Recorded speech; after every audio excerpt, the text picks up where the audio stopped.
When I was a kid, I couldn't say the letter R. So my dad gave me a rhyme. Hjärta.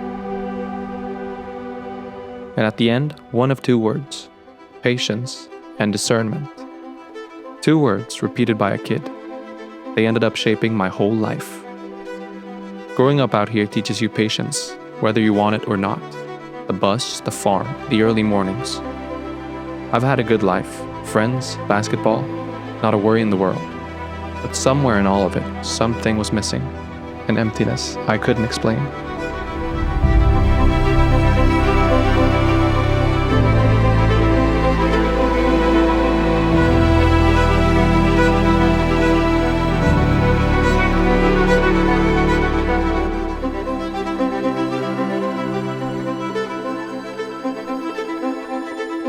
People think faith is something old, something quiet. But to me, it's alive. It's in the mornings, the work, the music.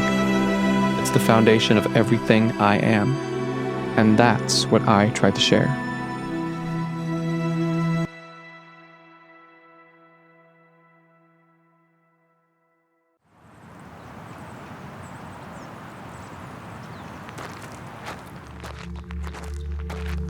My name is Walter Nilsson. I'm 21 years old. I've lived here my whole life. In the mornings, I work the farm with my dad. The rest of my time, I work at a church. When people hear that, they're usually surprised. Clothes, the gym, the music. And then, church. It doesn't add up to them.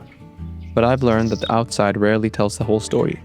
I know, because for a long time, mine didn't.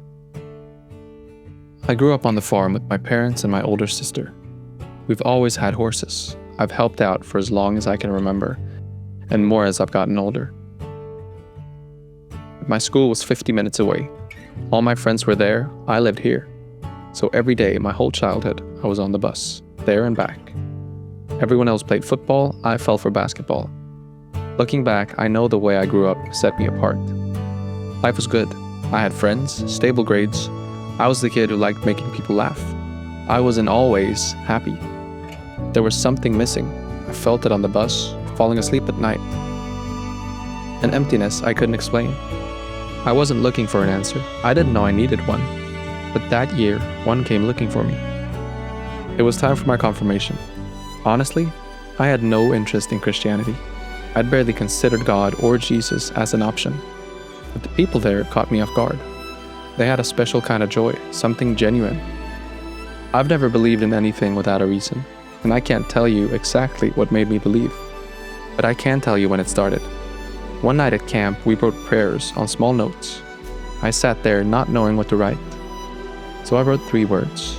Okay då Gud. Alright then God. I had nothing to lose.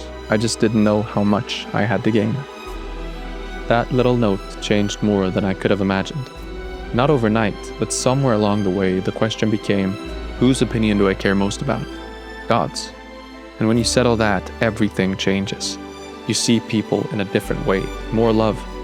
You set a higher standard for yourself, though you often find yourself falling short of it. And you stop doing things halfway. If I'm mucking at the stable, I do it fully. If I'm at the gym, I'm there fully. The work, reading, the people in front of me. I want to go all in or not at all. My biggest dream used to be becoming financially independent. Now I dream of a family, raised with Jesus at the center, and I've just started the journey to become a priest.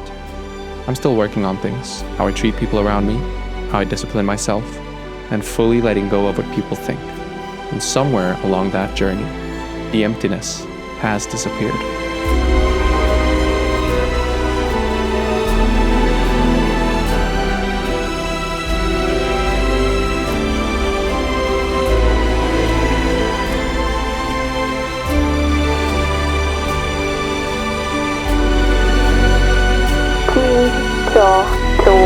Hjärta.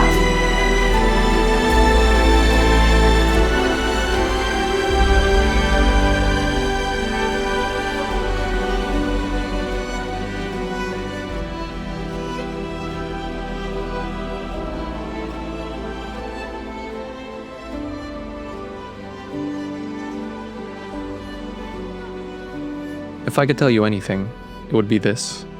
Faith isn't something old and dusty. I used to think so too. You don't need to have it all figured out. You don't even need to be sure. Just don't leave the door closed. Because someone is knocking, waiting for an answer, and his name is Jesus. And remember, you've got nothing to lose, and you might just have everything to gain.